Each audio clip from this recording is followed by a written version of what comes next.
Welcome to our unit on genetics. Today we'll be talking all about DNA. And our big question for today is how does an understanding of DNA help us understand living things? Now, before we start, let's do a warm up. List two traits that is unique to each organism and two traits that they have in common. This is an elephant. Think of the things that they have in common. Well, I see that they have, one, a unique trait is there is a long trunk for the elephant, and you have large ears. Now, you can find lots of traits other than these two, but then there's more. Okay, and then you have a tail, and this is a fish, so they breathe through their gills. Now, what's something they have in common? Well, I noticed that they both have, well, two eyes.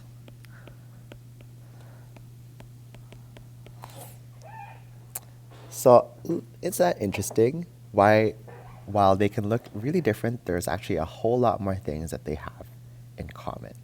Not just eyes, probably more things than that.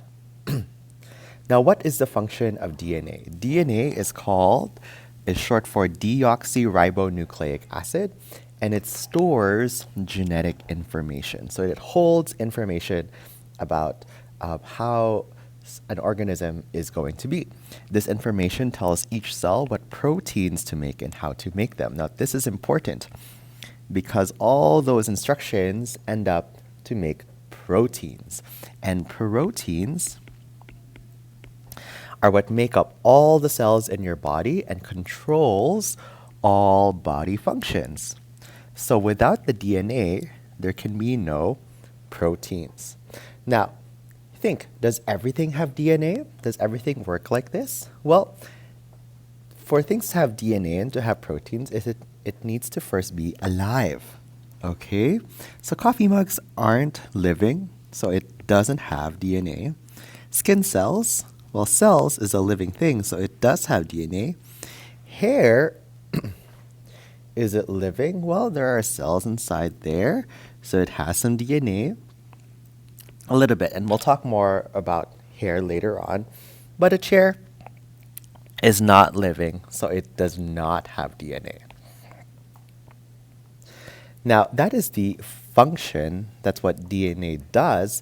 Let's talk now about the structure, all the things that make it up.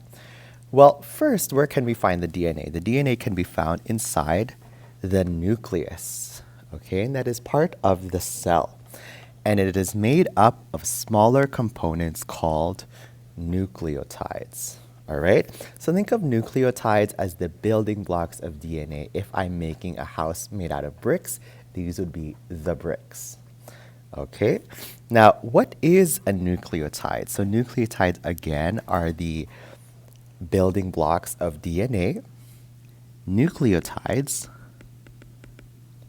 are made up of three parts: a phosphate group, a sugar, and a nitrogenous base.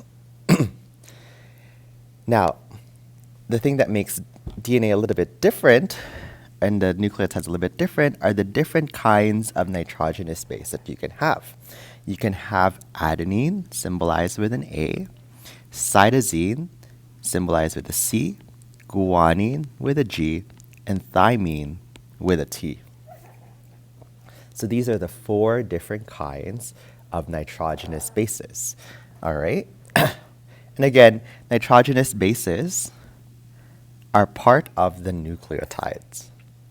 Now, when I have all those nucleotides together, DNA makes up two twisted ladder-like strands of nucleotides that make what we call a double helix shape. So think of it as a ladder, but instead of looking like this, it is twisted. All right? That is called a double helix. Double because there are two strands. That's where the double come from. Now, what's special now about the nitrogenous bases is they form the rungs of the ladder, and they pair in a very specific way. So when we have adenine, on one side, on one strand. On the other side, that will always pair with thymine. When we have cytosine on one side, on the other side, that will always pair with guanine. All right? So notice here, I have the nucleotide. So what's the nucleotide? Well, these three parts are the nucleotide. We have the phosphate group. I'm going to write P. This is the sugar. And this is the nitrogenous base. And notice, and all those three make up the nucleotide. And notice on the other side, Calderwood to the main office, please. Mr. Calderwood. sorry about that. Okay, and on the other side, it pairs up with G. Okay, C on one side, G on the other side. And then that's also part of another nucleotide. So notice that the DNA is made up of two strands that complement each other. This is a strand here, and this is a strand here. And if I zoom out, they will make a double helix twisted shape that looks just like this. All right? But notice again how those nitrogenous bases, they pair each other in a specific way. C's are always with G's, and T's are always with A's, and vice versa. All right? So to review a little bit, where can we find the DNA? Well, the DNA is found inside the nucleus of the cell. The DNA is made up of nucleotides. So this is an example of nucleotides. It's made up of three parts. We have the phosphate group, we have the sugar, and the nitrogenous base. Okay? And then these nitrogenous bases can vary. All right? And they pair in a specific way. Cytosine will always go with guanine, and thymine will always go with adenine.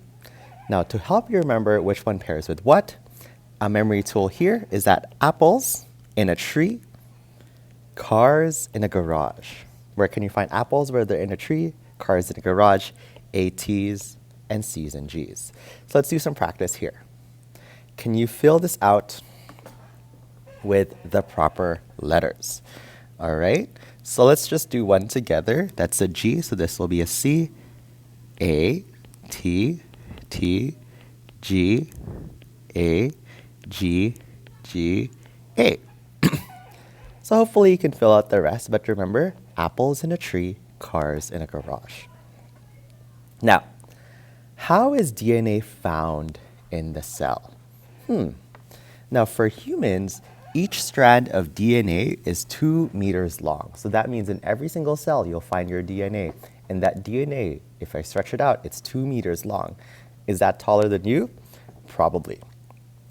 Now, due to this, okay, since DNA can't just be laid out, it needs to be packed into smaller forms.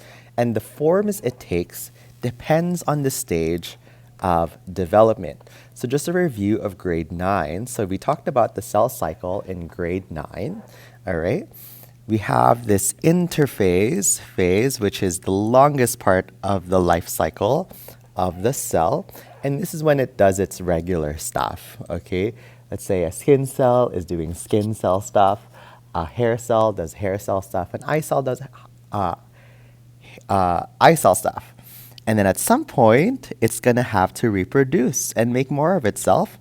And that is the mitosis and cytokinesis stage. So this is the point where it's starting to reproduce, or the point of reproduction. So the DNA looks different depending on the part of the cell cycle. So during interphase,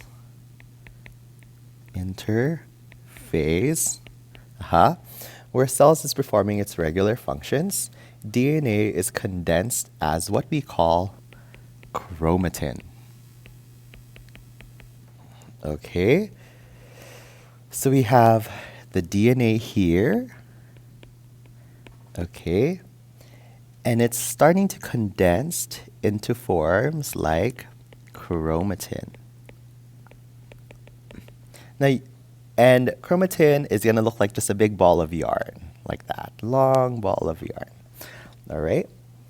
Now, once the cell is ready to reproduce, so during reproduction, such as in mitosis and cytokinesis, where the cell is, it is not performing its regular functions, where it's getting ready to reproduce.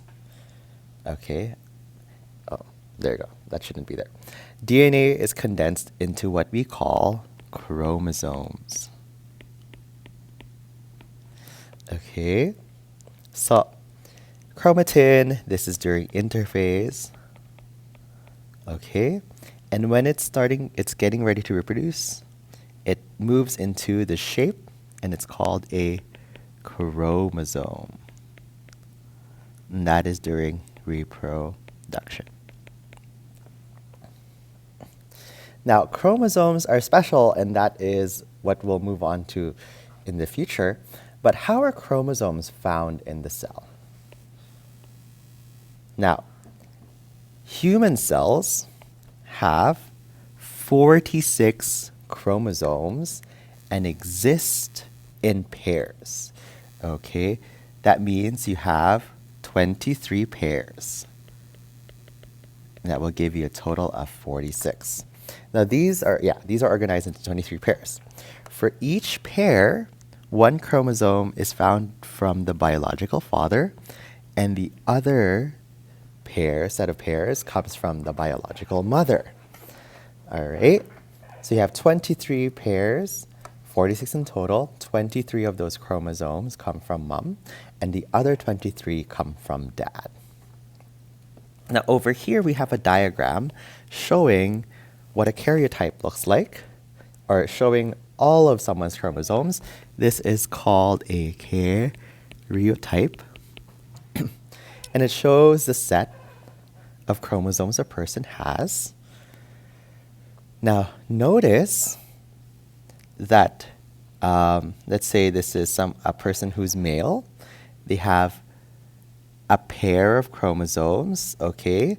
That tells you that this one chromosome comes from mom, and this one comes from dad. But notice that from 1 to 22, the one that come from mom and dad tend to have the same shape, and size. Okay? When they have the same shape, you call them homologous. So meaning there are 22 homologous pairs, meaning they are similar in size and shape. That's what it means to be homologous, similar in size and shape. Now, the 23rd chromosome over here is different, and it's labeled X and Y. X is the larger one, Y is the smaller one. Okay? Now, notice here, what combinations of 23rd chromosome result in a male? Well, if I have someone who's male, they have an X chromosome and a Y chromosome. You have that big X, okay, and that tiny little Y. For the female, you have two X's, two big X chromosomes. All right, and that becomes important later on. Now, take a look at this. I want you to identify all the vocabulary terms on this page and then start your practice. Thank you. God bless.